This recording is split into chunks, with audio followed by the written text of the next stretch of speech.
dica super rápida aqui para vocês.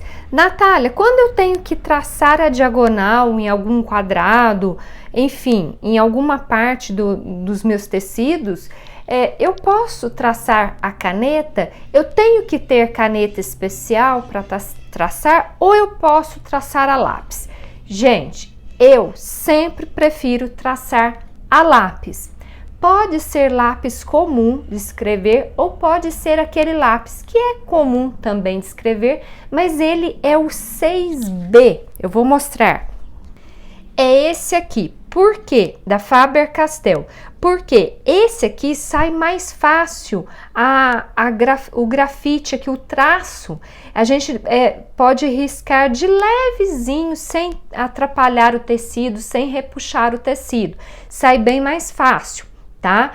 O traço aqui no tecido. Porém, ele é um lápis mais caro.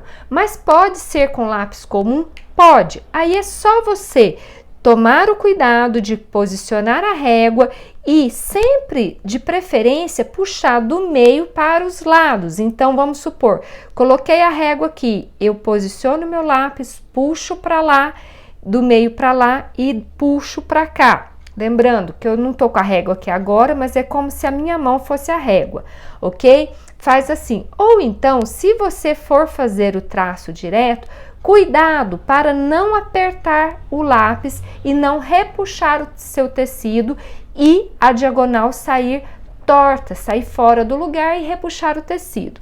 Mas, Natália, por que não pode ser a caneta? Pode ser a caneta sim. Eu prefiro que seja aquelas canetas fantasmas. Por quê? Porque ela sai ou com o calor do ferro ou com água. Por que eu não gosto da caneta comum?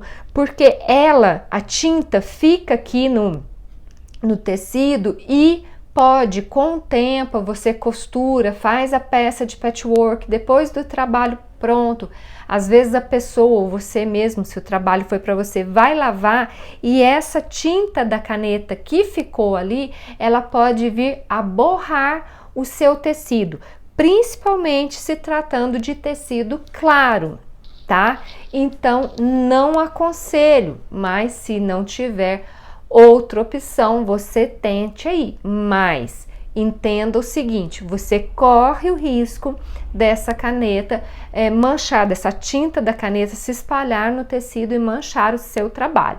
Mas dê preferência a um lápis, nem que seja lápis comum de escrever, daqueles bem baratinhos. É só tomar o cuidado do jeitinho que eu falei aqui. Por quê? Porque o lápis comum, o grafite dele é mais difícil de traçar, é mais difícil de soltar aqui, de passar o traço.